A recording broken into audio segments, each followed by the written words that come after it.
Hello friends, M&C education में आप सबों का बहुत बहुत स्वागत है। M&C education welcomes you all in its program on quantitative aptitude in which we have taken questions, selected questions from SSC CGL Tier 1.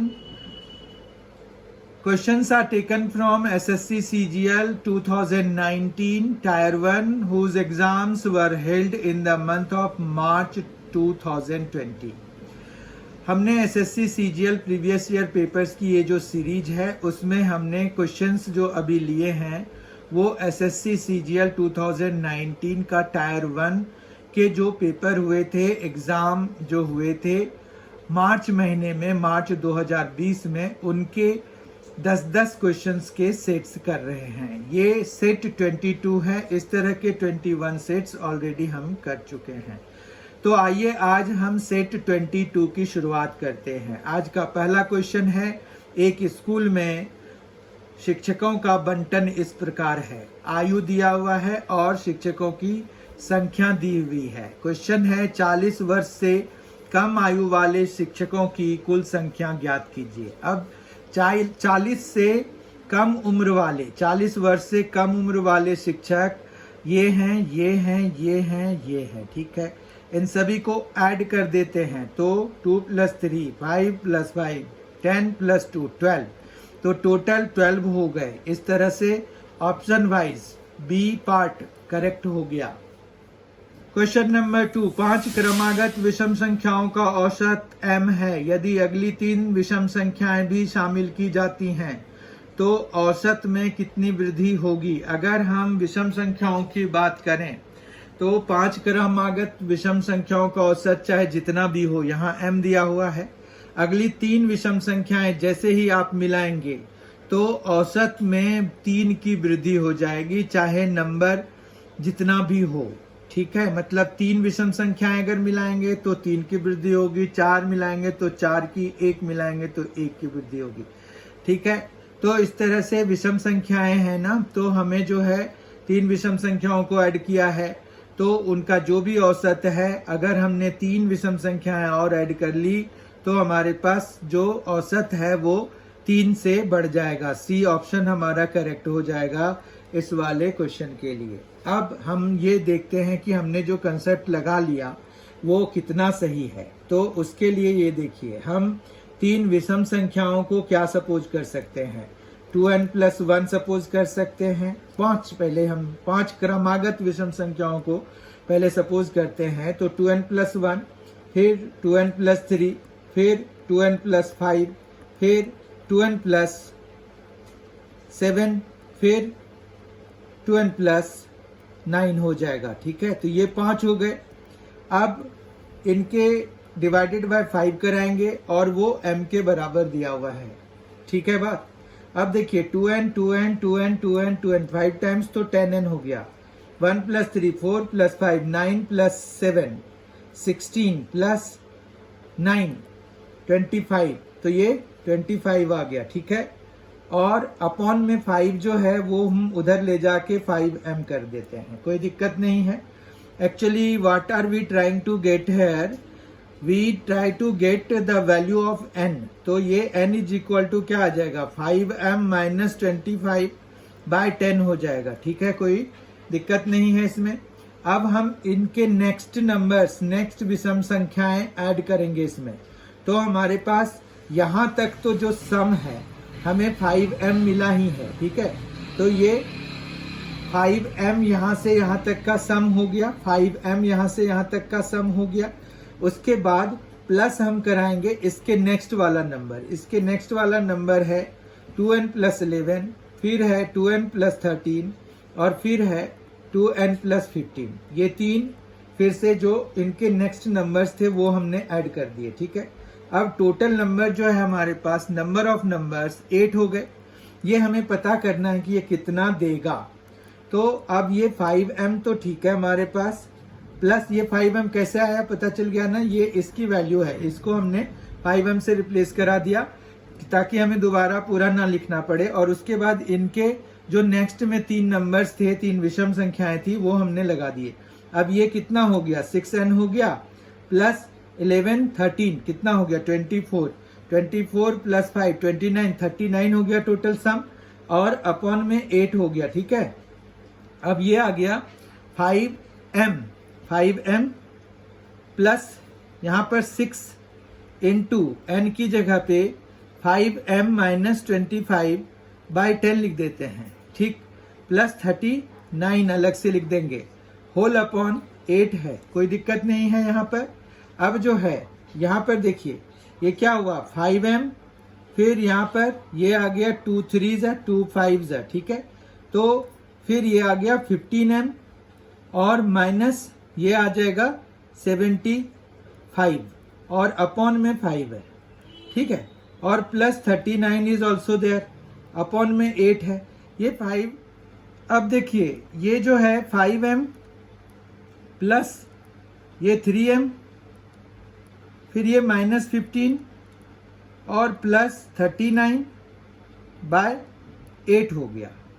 ठीक है, तो ये हमें क्या देगा 5 प्लस 3 8m हो गया ये, और ये हो गया मिलके 24, मतलब यहाँ से हमें 8m प्लस 24 मिलेगा अपॉन 8 मिलेगा। जब हम इनको डिवाइड कराएंगे तो हमें क्या मिलेगा, जब हमने इसको डिवाइड किया तो हमें m प्लस 3 मिल जाएगा। तो इस तरह से हमने क्या देखा कि ये देखिए m प्लस 3 आ जाएगा, क्योंकि 8m/8 और 24/8 तो m प्लस 3 आ जाएगा। तो यहाँ पर हमारा जो पहले दिया हुआ था वो 3 था, पहले जो दिया हुआ था वो m था, और हमें जो अभी आया है प्लस 3 आया है, तो m प्लस 3 मतलब कितने का बढ़ा, कितने की बढ़ोतरी हो गई, तो प्लस 3 की बढ़ोतरी हो गई। ठीक है, तो इस तरह से जो हमारा क्वेश्चन था वो यही था कि 5 क्रमागत संख्याएं हमने ली, उसमें से नेक्स्ट 3 वाले ऐड कर दिए, 3 विषम संख्याएं शामिल कर दी, तो हमें कितना बढ़ जाएगा, तो ये उतना ही बढ़ जाएगा जितना हमने ऐड करा हुआ था, 3 तो 3 बढ़ जाएगा। समझ में आ गई बात? तो इस तरह से आपको ये कंसेप्चुअल क्वेश्चन पता चल गया होगा। तो ऑप्शन वाइज इसका ऑप्शन C 3 करेक्ट है। क्वेश्चन नंबर 3, किसी विशिष्ट वर्ष में एक कॉलेज में विभिन्न संकायों में नामांकित छात्रों की संख्या इस प्रकार है: विज्ञान लड़के लड़कियां, कला लड़के लड़कियां, वाणिज्य लड़के लड़कियां और व्यवसायिक लड़के लड़कियां। सब में मतलब बेसिकली यहाँ पर छात्रों की संख्याएं दी हुई हैं। यहाँ पर छात्र की जगह विद्यार्थी यूज करना चाहिए उन्हें, पर कोई बात नहीं, छात्र भी कई बार यूज कर लेते हैं। अब यहाँ पर छात्राओं का प्रतिशत ज्ञात कीजिए, छात्राएं कितनी हैं टोटल, ये हमें पता करना है। तो हम गर्ल्स का ऐड करते हैं 18 प्लस, यहाँ पर गर्ल्स के लिए करते हैं, तो गर्ल्स जो है हमारे पास पहले तो 18, फिर 45, फिर 42 और फिर 30, यही है, ये गर्ल्स हैं। तो हमारे पास 30 72 हो जाएगा, ये 72 और 18 जो है 80 90 हो गया, 135 हो गया, टोटल सम हो गया 135। और हमें टोटल चाहिए स्टूडेंट्स, तो टोटल स्टूडेंट्स इन दोनों में कितना हो गया, ये 50 हो गया, फिर इन दोनों में कितना हो गया 73 हो गया, फिर इन दोनों में कितना हो गया 84 हो गया, और इन दोनों में कितना हो गया 43 हो गया। जब हम इनको ऐड करेंगे 4 3 7 7 3 10, तो 0 आ गया। फिर यहाँ पर 5 13 13 5 7 20 4 12 12 7 19 24 25 हो गया। ठीक है, 250 हो गया। तो अब टोटल हमारे पास 250 आ गया है। अब परसेंटेज वाइज हम देखें तो परसेंटेज ऑफ गर्ल्स अगर हमें निकालना है तो वो कितना हो जाएगा 135/250 इंटू 100। ठीक है, एक जीरो काट दीजिए, यहाँ पर 5 5 जा, ये 5 2 जा हो गया, 5 से इसको कैंसिल कराएंगे, 5 2 जा और 7 जा, 27 हो गया। तो 54, 27 इंटू 2 54, तो 54% जो हैं स्टूडेंट्स वो गर्ल्स हैं। तो डी ऑप्शन हमारा करेक्ट हो गया। क्वेश्चन नंबर 4, यदि A/B = 3:5, B/C = 2:3, तो A/B/C का मान ज्ञात कीजिए। ठीक है, तो कहने का मतलब ये है कि A/B जो है वो 3/5 है। यहाँ से a की वैल्यू हम b की टर्म में निकाल लेते हैं तो वो 3b/5 हो जाएगा, ठीक है। फिर यहाँ पर b/c जो है वो 2/3 के बराबर दिया हुआ है। यहाँ से c की वैल्यू जब निकालेंगे तो वो 3/2 हो जाएगा। ये 3 इधर जाएगा, 2 इधर, c को हम इधर लेके आएंगे, ठीक है। ये ऐसा क्यों किया? क्योंकि दोनों में b ही कॉमन था। तो जब भी आपको इस तरह का होता है कि दो अलग अलग, फिर एक तीसरे के साथ दूसरे वाले का, इस तरह से रेशियो या कुछ भी रिलेशन दिया हुआ है और आपको तीनों का रेशियो निकालना है, तो जो कॉमन है उन्हीं को हम पकड़ के फिर लिख देते हैं, ठीक है। तो यहाँ पर यही हो गया। अब इस तरह से अगर देखिए तो a/b/c हमें निकालना है, तो a हमारा 3b/5 है, b को b ही रहने देंगे, जबकि c के लिए 3b/2 लिख देंगे।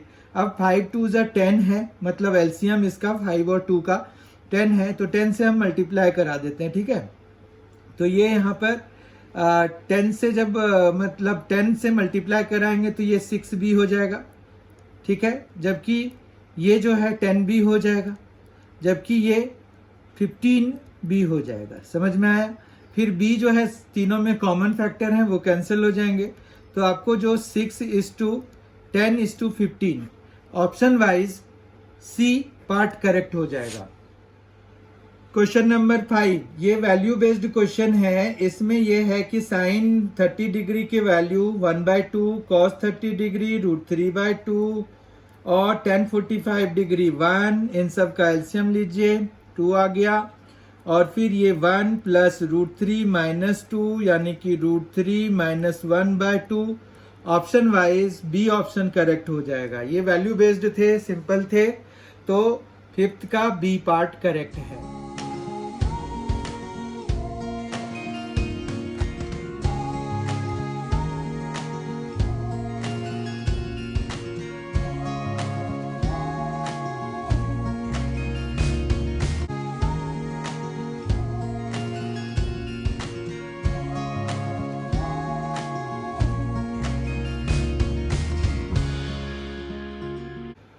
क्वेश्चन नंबर 6, एक परीक्षा में अनीता को 31% अंक मिले और वह 16 अंकों से अनुत्तीर्ण हो गई, ठीक है। तो यहाँ पर टोटल मार्क्स जो है हम टी मान लेते हैं और 31% ऑफ टोटल मार्क्स मतलब 31 t/100 मिला अनीता को, लेकिन वो पास मार्क्स से, मतलब क्वालिफाइंग मार्क्स हम क्यू मान लेते हैं, पासिंग मार्क्स क्यू मान लेते हैं, उससे 16 उसका कम रह गया, ठीक है। तो यहाँ से t की वैल्यू आ जाएगी 100/31 माइनस 1600/31, ठीक है। यहाँ तक कोई दिक्कत नहीं है। फिर दूसरे कंडीशन पे आते हैं। सुनीता ने 40% अंक प्राप्त किए, मतलब 40 t/100 सुनीता को मिला, ये अनीता को मिला, जबकि ये सुनीता को मिला। क्वालिफाइंग मार्क्स से उसको 56 ज़्यादा मिल गया, ठीक है। मतलब 40% मार्क्स लेके आई और वो जो पासिंग मार्क्स थे उससे 56 ज़्यादा थे। ये 2 से 2 2 4 5, ये कैंसिल हो जाएगा।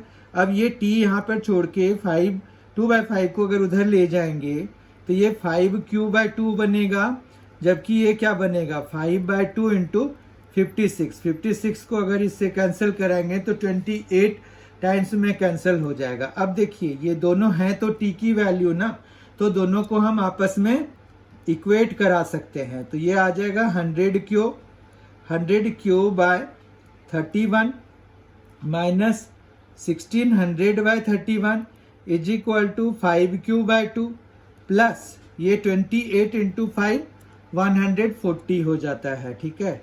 फिर q वाले को एक साथ ले आइए, तो 100q/31 minus 5q/2 is equal to 140 plus 1600/31। समझ में आ गया। अब जो है हमें इसको सॉल्व करना है, तो यहाँ पर 62 इनका एलसीएम हो जाएगा और ये कितना आ जाएगा 200q आ जाएगा माइनस ये 155q हो जाएगा, ठीक है, इज इक्वल टू ये कितना आ जाएगा 4340 और प्लस 1600 भी है और अपॉन में 31 है। 31 से ये 2 टाइम्स में कैंसिल हो जाएगा। अब देखिए यहाँ पर क्या हो रहा है, ये हो गया 200 माइनस 155, तो ये कितना बचेगा 45 बचेगा। ठीक है, तो 45 क्यू बाय 2 है, तो 2 तो चलिए हम उधर ले जाएंगे।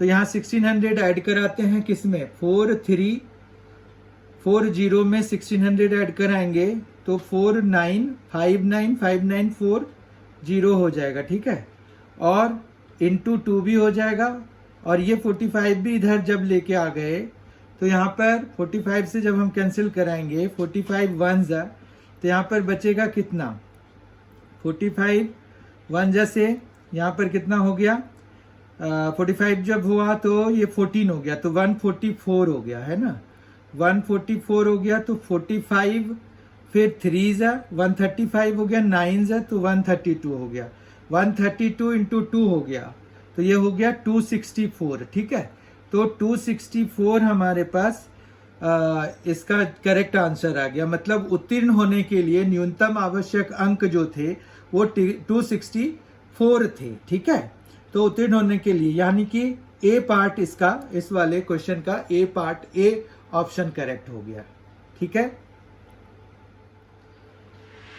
क्वेश्चन नंबर 7, यदि दी गई संख्या 925x85 11 से विभाज्य है, तो मतलब यह है कि 11 से विभाजित होने के लिए जो रूल है वो लगाना पड़ेगा। ऑल्टरनेट डिजिट्स का सम जो है पहले करते हैं, तो यहाँ पर 9 है, फिर 5 है, फिर 8 है, इनका सम करेंगे तो ये आ गया 14 प्लस 8 तो 22 आ गया। जबकि फिर से ये जो बाकी जो बचे हुए अल्टरनेट हैं वो है 2 प्लस एक्स प्लस 5, तो ये आ गया x प्लस 7, दोनों का डिफरेंस निकालना है, तो ये आ जाएगा 15 माइनस एक्स। अब यहाँ पर एक ऐसा नंबर चाहिए जो कि आउटकम जो आए, उनको सब्ट्रैक्ट करने के बाद जो आउटकम आए वो 11 से डिविजिबल होना चाहिए। तो इस तरह से यहाँ पर ऐसे तो कई सारे नंबर हो सकते हैं, पर पहला नंबर 4 होगा, क्योंकि जब 15 माइनस 4 कराएंगे तो 11 आएगा, और दूसरा नंबर 15 हो जाएगा। पर चूंकि यहाँ पर x एक डिजिट है तो ये 15 तो क्वालिफाई नहीं करेगा इसके लिए, तो 4 हमारा ऑप्शन हो जाएगा। 4 जो है ए पर है, तो ए ऑप्शन इस क्वेश्चन के लिए करेक्ट ऑप्शन है। क्वेश्चन नंबर 8, दी गई तालिका से 40 या उससे अधिक लेकिन 70 से कम अंक प्राप्त करने वाले छात्रों का प्रतिशत क्या है। ये देखिए, अगर तो क्यूमुलेटिव फ्रीक्वेंसी टेबल है ये, क्योंकि यहाँ पर छात्रों की संख्या देखिए किस तरह से दी हुई है, 20 से कम, 30 से कम, 40 से कम, 50 से कम, तो ये जो है लेस देन वाला क्यूमुलेटिव फ्रीक्वेंसी टेबल है। अब ये कह रहे हैं कि 70 से कम, तो 70 से कम वाले 46 हैं। ठीक है, तो लेस देन 70 वाले कितने हैं, 46 से कम है।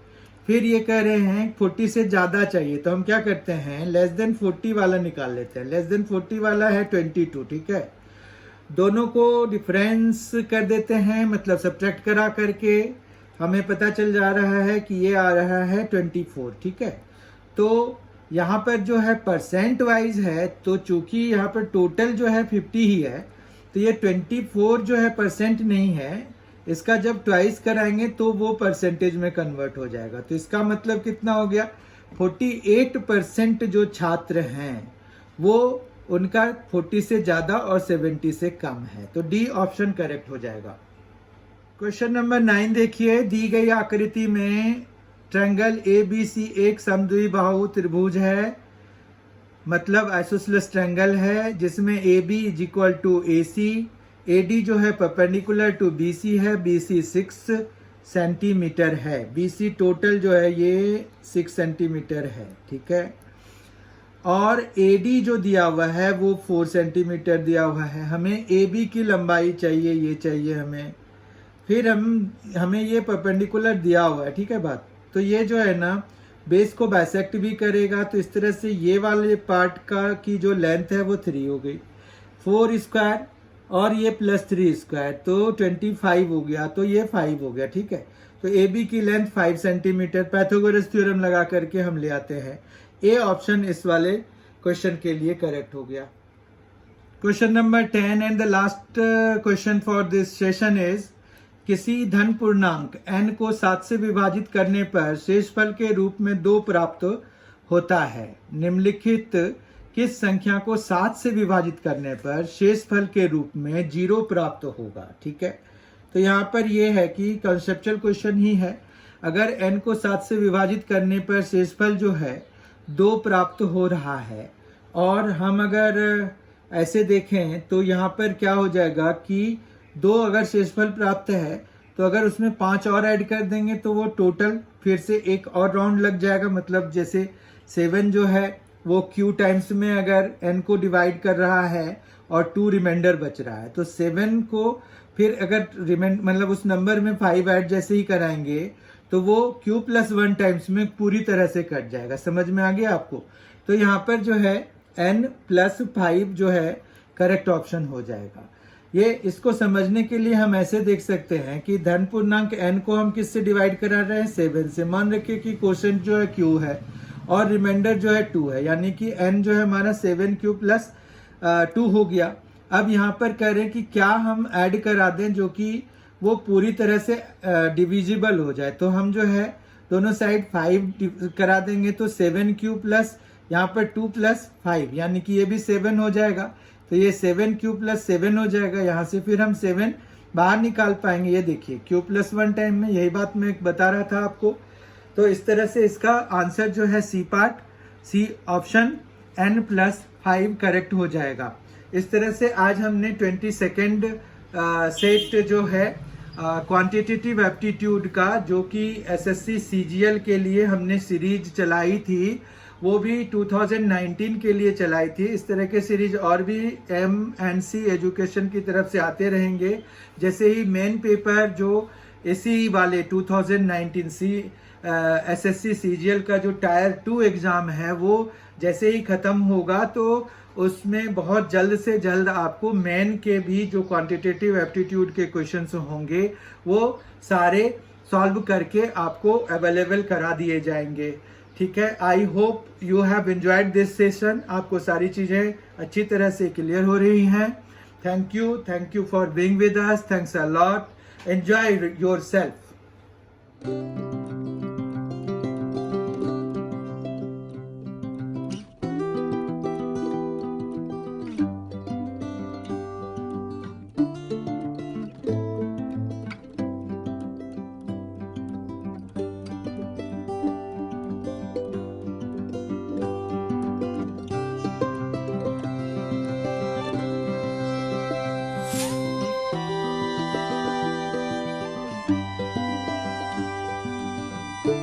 Thank you.